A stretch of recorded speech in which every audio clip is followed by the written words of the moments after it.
함께 말씀 보겠습니다. 마가복음 12장 18절에서 27절까지의 말씀입니다. 제가 수요일날 엄청 오랜만에 설교하는 것 같아요. 그죠? 거의 뭐 한 달 만에 하는 것 같은데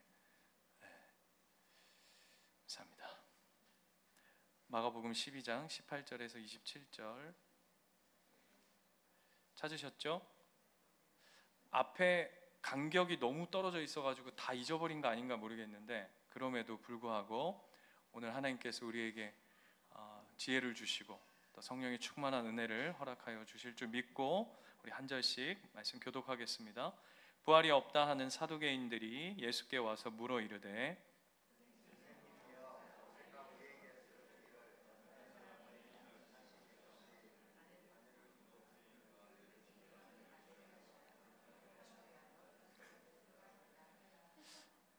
오랜만에 성경 읽는 티가 나죠? 네, 소견에 옳은 대로 막 읽고 있는데 한 마음으로 읽겠습니다. 칠형제가 있었는데 마지가 아내를 취하였다가 상속자가 없이 죽고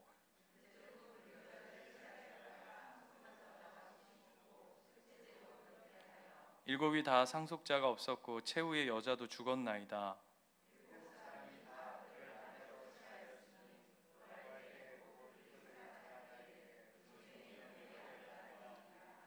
예수께서 이르시되 너희가 성경도 하나님의 능력도 알지 못함으로 오해함이 아니냐.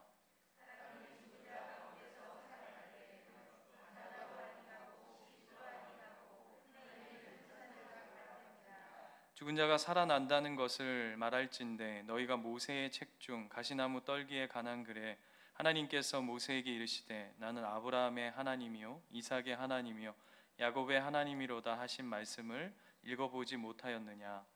하나님은 죽은 자의 하나님이 아니요 산 자의 하나님이시라 너희가 크게 오해하였도다 하시니라. 아멘. 하나님은 죽은 자의 하나님이 아니시고 산 자의 하나님이신 줄 믿습니다. 오늘 우리가 읽은 18절 말씀을 보면 한 인물이 등장하는데요, 한 그룹이 등장하는데 이렇게 묘사하고 있습니다. 부활이 없다 하는 사두개인들. 부활이 없다 하는 사두개인들. 여러분, 사두개인은 어떤 사람들이냐면 그 사독, 그 성경 구약 성경에 보면 사독 시대의 그 제사장의 혈통을 따른 사람들을 사독이라고 해서 사두개인 이렇게 연결되어진 사람들입니다. 그래서 제사장 그룹 플러스 그 중에서도 귀족들, 그 당시에 굉장히 어떤 힘이나 경제적인 어떤 영향력을 가진 그 그룹을 사두개인이라고 합니다. 이들은 적극적인 현세주의자들입니다. 그러니까 이 땅이 전부다. 그러니 이 땅에서 잘 먹고 잘 사는 것이 굉장히 중요한 사람들입니다. 그러니까 내세는 필요 없어요. 다음은 없다. 다음 세상은 없다. 그러니 이 땅에서 가장 높은 자리에 올라가는 것, 그 다음에 부유하게 사는 것, 건강하게 사는 것, 남들보다 더 많이 가지는 것이 굉장히 중요한 사람들입니다. 그래서 특징이 뭐냐면 친로마 정권의 그러니까 로마 정권에 굉장히 이렇게 친절합니다. 왜냐하면 지금 현 권력과 친해야 되니까. 그래야 여기서 잘 먹고 잘 사는 것이 중요하니까. 그리고 친해로십니다. 이해가 되시죠? 그래서 늘 이 사두개인과 그 정치적으로 부딪히는 그룹이 있었는데 그들이 누구냐 하면 바로 바리새인.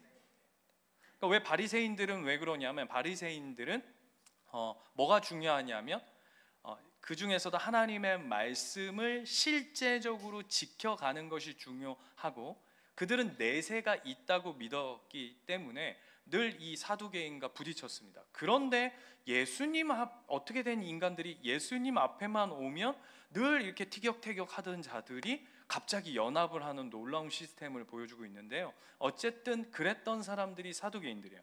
그러다 보니까 이 사람들은 뭐를 인정하지 않냐 하면 부활을 인정하지 않습니다. 그러니까 이 땅이 끝이지 뭘 다음이 있냐, 뭘 부활이 있냐. 그래서 오늘 18절에 뭐라고 시작하냐 하면 부활이 없다 하는 사두개인들, 이렇게 시작하는 거죠. 그뿐만 아니라 뭐도 부정했냐면, 여러분 보세요. 이 땅이 전부니까 25절에 보면 천사들도 영적인 것들도 인정하지 않는 사람들이에요. 그래서 예수님이 그걸 꼬집으시려고 25절에 뭐라고, 누구를 싹 가지고 오냐면 천사들과 같으니라 라고 하면서 부활과 천사의 화두를 예수님께서 이렇게 딱 던지시는, 이해되십니까? 이 땅이 전부인 사람들, 그 그룹들이 바로 사두개인들이다 라고 하는 겁니다. 그런데 오늘 그런 사두개인들이 예수님을 찾아와서 19절부터 보시면 선생님이요 라고 하면서 모세의 율법을 들이대면서 질문을 합니다. 어떤 질문이죠? 여기서 모세가 말하는 이 이야기는 신명기 25장에 있는, 여러분 제가 몇 번 말씀드린 적이 있는데 그 계대법이라고 해가지고, 오늘 이 이야기를 살짝 읽으면 이해가 되실 텐데, 계대법이라고도 하고 형수 취수법이라고도 하고 해서 뭐 어려운 말을 쓸 필요가 없이 신명기 25장에 보면 예를 들어서 오늘 이야기처럼 칠형제가 있는데 맏형이 있는데 자식을 못 낳고 죽어버리면 그 다음 형제가 그 대를 이어주는, 들어보셨죠? 이 대표적인 이야기가 어디에 등장하죠? 룻기에 가면, 그렇죠? 룻기에 가면 이제 그 아무개라는 사람 기억나십니까? 아무개라는 사람이 등장해가지고 보아스가 기업을 물으라 하니까 자기는 손해 볼 것 같으니까 나는 그 기업을 물을 수 없노라 라고 하면서 뭘 벗어줬죠? 신발. 야, 우리 교인 식구들 수준이 있습니다. 신발을 싹 벗어주면서, 그러면 신명기 25장에 보면 그 대를 잇지 않는다는 것이 주는 모욕이 굉장히 컸어요. 그런 이야기들을 쭉 하는 겁니다. 그런데 어떤 이야기를 하냐면 칠형제가 있다. 그러면서 칠형제가 자식이 없어서 계속, 이해되시죠? 이 형태 계속 메꾸고 하다가 결국 이 칠형제가 다 죽고 그 아내도 죽었다. 그렇다면 나중에 부활해서 천국에 가면 이 여성은 누구의 아내일 것이냐라고 예수님한테 질문하는 거예요. 어떻습니까? 여러분, 이 질문 예수님이 뭐라고 받으시죠? 이 질문에 대해서 24절에 보면 뭔 이런 개풀 뜯어먹는 소리를 하냐, 이렇게 받으시는 겁니다. 그거를 예수님은 인품과 성품과 그 사랑이 많으셔서 저같이 누가 말도 안 되는 질문을 하면 뭔 저런 개풀 뜯어먹는 소리가 있어, 이렇게 예수님 말씀하시지 않고 이렇게 아주 인자하게 너희가 성경도 하나님의 능력도 알지 못함으로 오해함이 아니냐, 이렇게 하지만 이게 제 버전으로 하자면 너는 뭐 성경도 모르고 뭐 하나님도 모르고 이걸 질문이라고 하냐, 이 밥통아, 이거 버전이에요. 여보세요? 네, 그 이야기입니다. 그런데 왜 그렇게 이게 말도 안 되는 소리인가 하면 이들이 이 칠형제의 이야기를 하면서, 아니 모세의 율법에 이렇게 있다고 하는데 이렇다면 어떻게 부활이 맞다고 할 수 있겠습니까? 그럼 나중에 부활해서 천국 가면 누가 아내이겠습니까? 라고 하는 것에 대해서 예수님이 뭘 얘기하시냐면 이들이 가지고 있는 그 질문에 가지고 있는 그 안에 숨겨져 있는 내용을 예수님 들여다보시는 거죠. 그게 뭐냐 하면 왜 부활을 인정하고 싶지 않은 거죠? 이 사두개인들은 아까 제가 서두에 다 얘기했습니다. 다. 자, 보세요. 이 사람들이 부활을 인정하게 되면 자신들이 살고 있는 현실주의, 예를 들면 그 유진 피터슨의 그 책 중에 이런 책 내용이 있습니다. 현실에 뿌리 박은 영성, 들어보셨습니까? 다윗에 관한 사무엘서를 관해서 쓴 책 제목 중에 현실에 뿌리 박은 영성이라고 하는 책이 있는데, 그거는 그 다윗의 긍정적인 하나님 앞에 내가 삶 속에 살아가면서 어떻게 믿음으로 살아갈 것인가라고 하면서 긍정적인 면을 드러낸 책이라면, 오늘 이 사도계인들은 현실의 뿌리박은 뭐라고 해야 될까요? 그 신앙이지만, 현실의 뿌리박은 신앙이지만 말 그대로 어떻게 된 거죠? 그냥 현실 속에 그냥 세속적으로 그냥 꽉 붙들어 매진 거죠. 그래서 예를 들면 이런 겁니다. 오늘 이 질문 속에는 자신이 현실 속에 현실주의자로, 현세주의자로 살아가는 것을 합리화하고 싶고, 때로는 책임을 면피하고 싶은 핑계거리를 삼고 싶은 거죠. 그러니까 어찌됐든 이 부활이라고 하는 것을 부정해야 자신의 삶이 틀리지 않았음을 확인받고 싶은 거예요. 예를 들면 이런 겁니다. 여러분, 그 마크 트웨인이라고 하는 그 소설 작가가 쓴 여러 책들이 있는데, 소설 대표적인 게 뭐죠? 그 제일 대표적인 책이 이제 톰 소여의 모험, 뭐 이런 책이잖아요, 그렇죠? 그 2탄이 뭐죠? 톰 소여의 모험의 2탄? 허클베리 핀의 모험, 이런 책. 근데 여러분, 허클베리 핀의 모험 읽어보셨습니까? 만화로 봤죠, 그렇죠? 근데 거짓말이에요. 만화로 보신 거는 아마 톰 소여의 모험일 거예요. 허클베리 핀은 어떤 내용이냐면, 허크라고 하는 아이와 누구죠? 짐이라고 하는 흑인 노예가 여행을 이렇게 떠나는 그 모험담을 담은 게 그 이제 허클베리 핀의 모험인데, 그 내용 중에 하나가 뭐냐 하면, 허크라고 하는 친구가 나중에 자기가 들고 있는 어떤 편지를 이렇게 벅벅 찢으면서 유명한 대사가 있어요. 혹시 아세요? 네, 죄송합니다. 그냥 얘기할게요. 그게 무슨 내용이냐면 이런 거예요. 나는 이럴 거면 차라리 지옥에 가버리겠어 라고 하는 대사가 있어요. 이게 무슨 내용이냐면, 그 당시에 노예 제도가 있었죠. 그래서 교회에서 어떻게 설교를 했냐 하면, 노예가 도망갔을 때 그 노예를 도와주거나 신고하지 않으면 지옥에 간다, 이렇게 설교한 거예요. 다시요.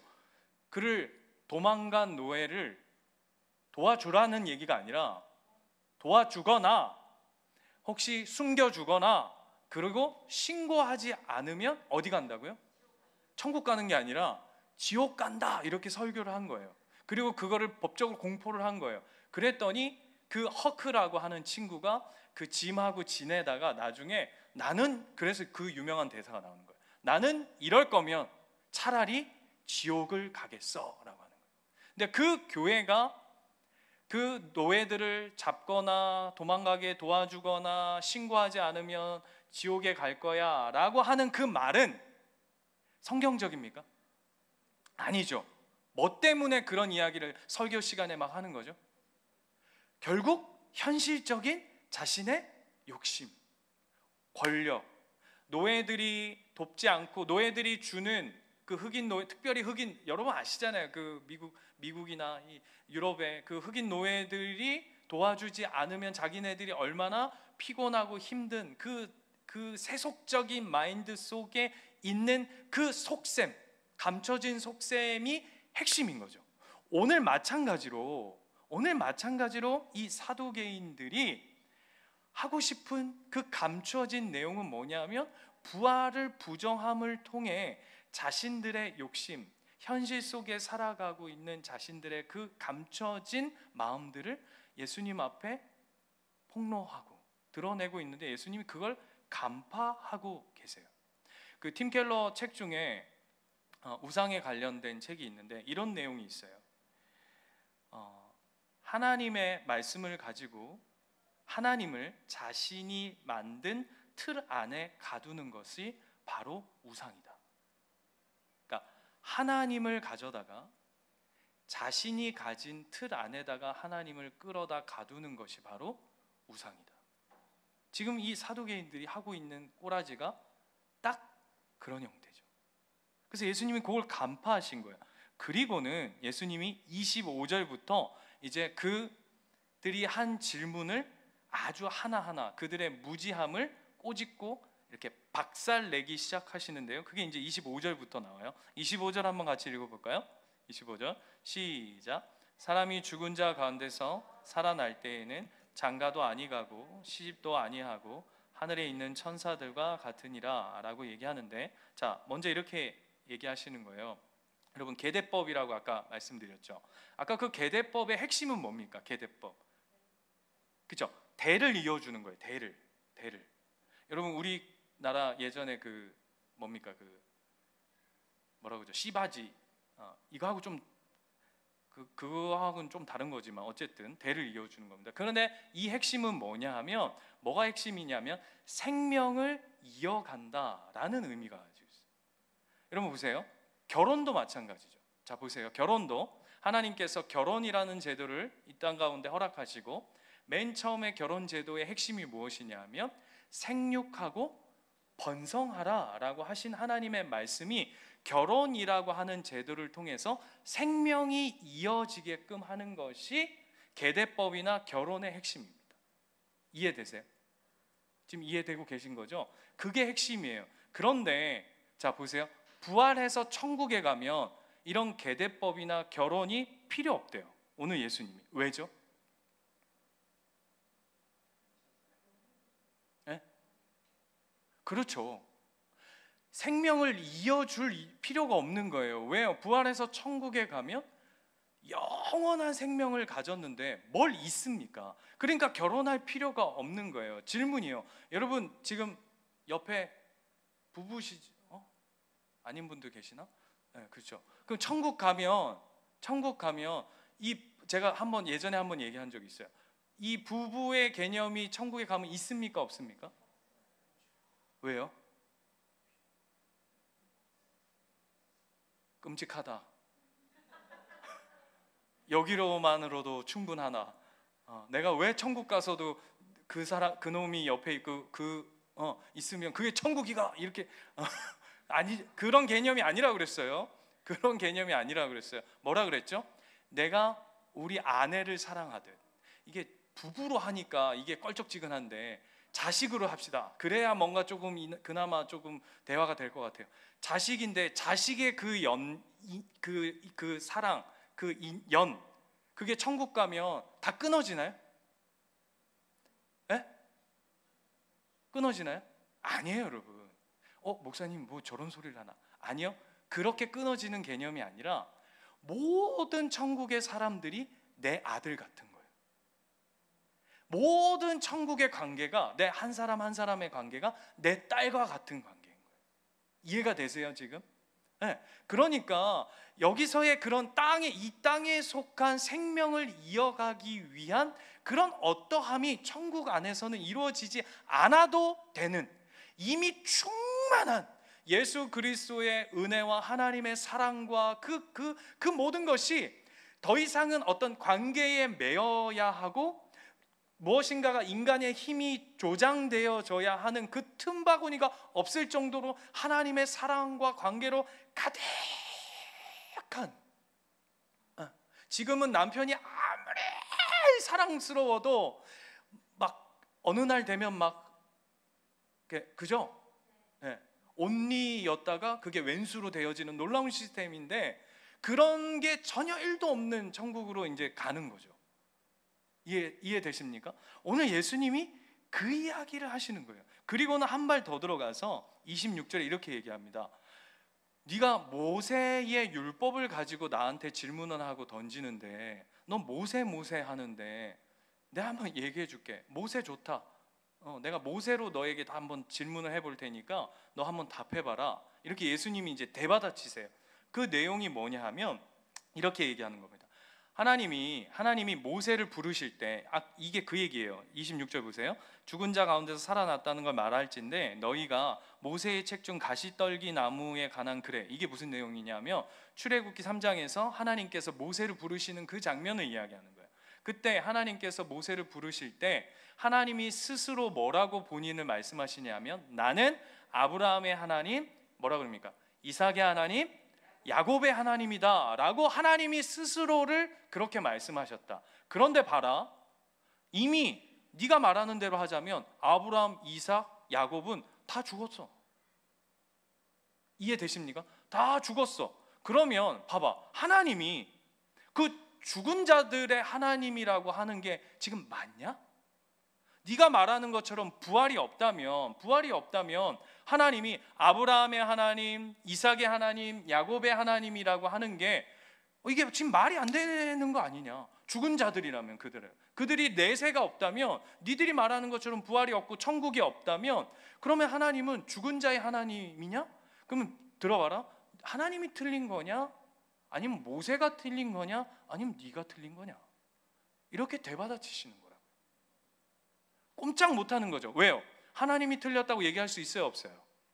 없죠. 하나님이 분명히 스스로가 지들이 좋아하는 모세의 율법에 나는 아브라함의 하나님, 이삭의 하나님, 야곱의 하나님이라고 하나님 말씀하셨는데, 그리고 모세가 쓴 거잖아요. 모세가. 그럼 모세도 틀리지 않았고 하나님도 틀리지 않았다면 결론은 뭐예요? 그럼 네가 틀린 거지, 이 얘기하는 거예요. 이해가 되십니까? 부활이 없다고?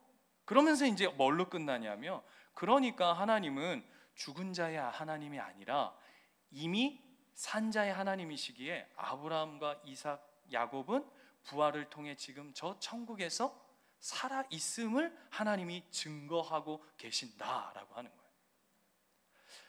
이런 대목을 읽으면 어떤 생각이 드세요, 여러분? 역시 예수님은 역시 어떤 논쟁에서 절대 지시지 않을 뿐만 아니라 역시 하나님의 살아계심을 증거하는 역시 멋진 분이야 라고 하는 거 느껴지십니까? 왜 이러지? 그건 느끼겠는데 네가 제대로 설교를 못해서 내가 별로 못 알아듣겠다, 이런 건가요? 자, 그게 느껴지세요?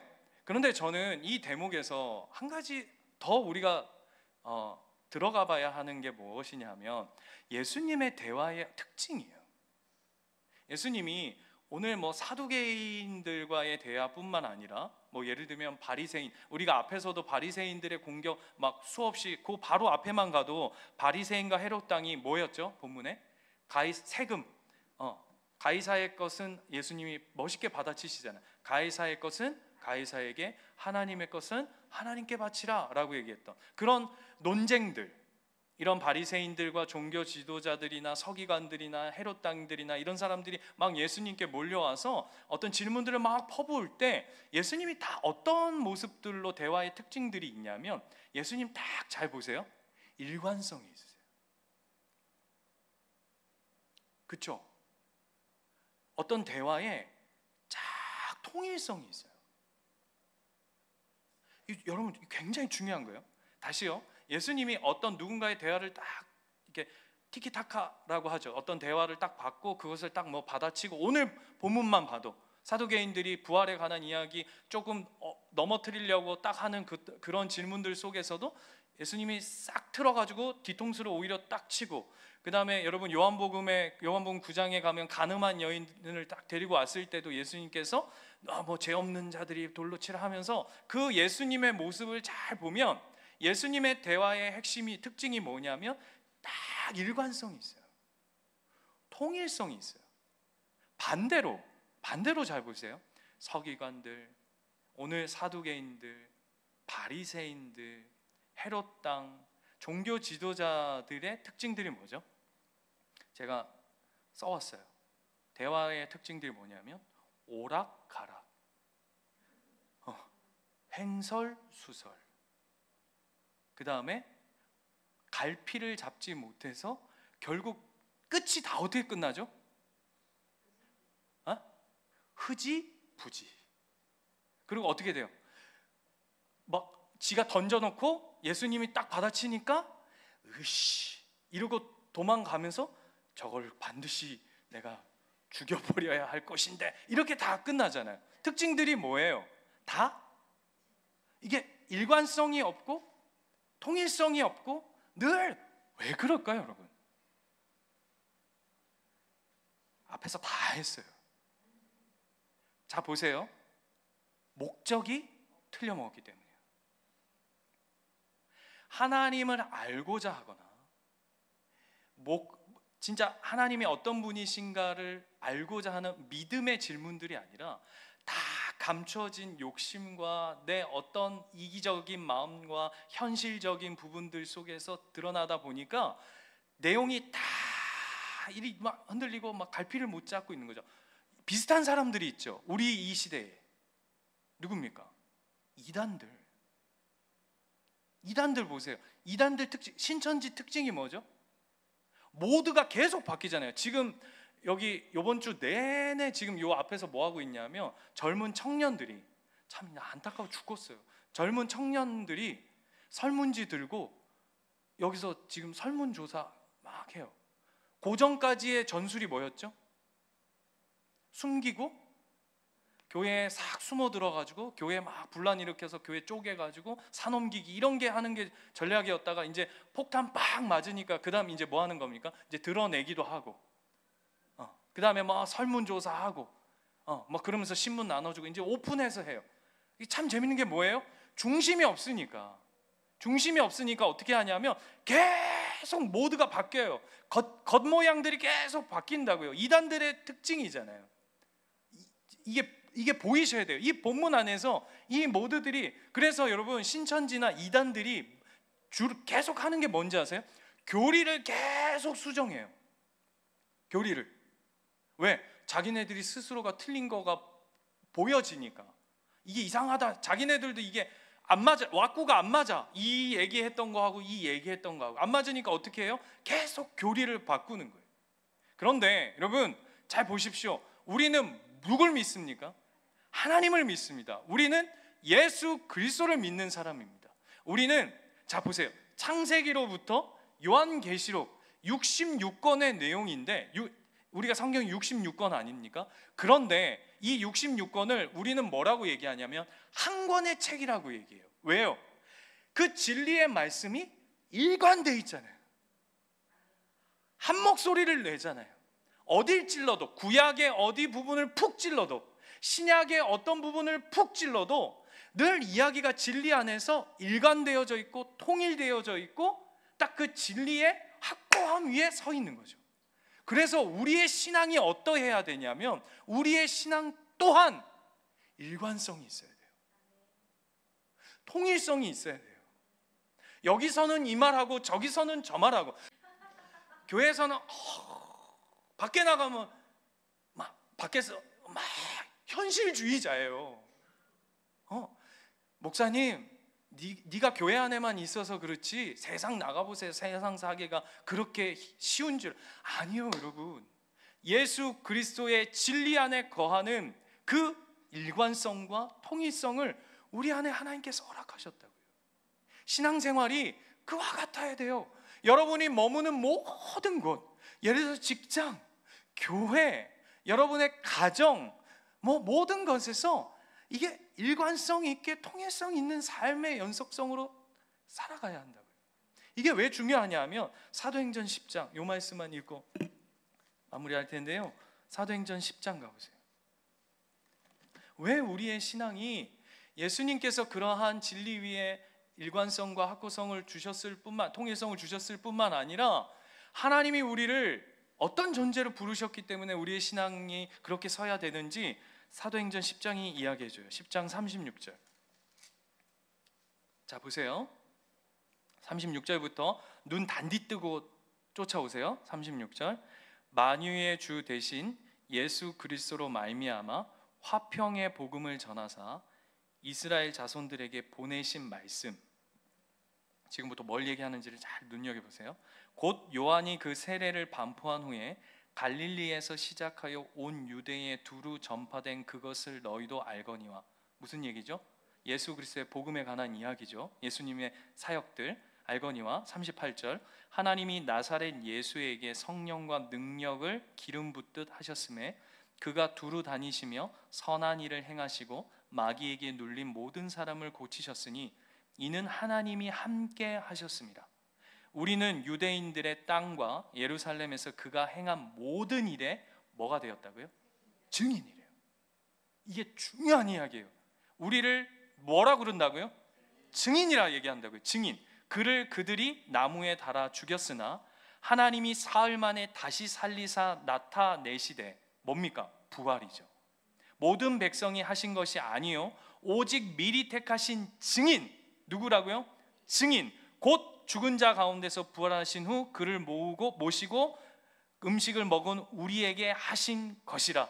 우리에게 명하사 백성에게 전도하되 하나님이 살아있는 자와 죽은 자의 재판장으로 정하신 자가 곧 이 사람인 것을 뭐하게?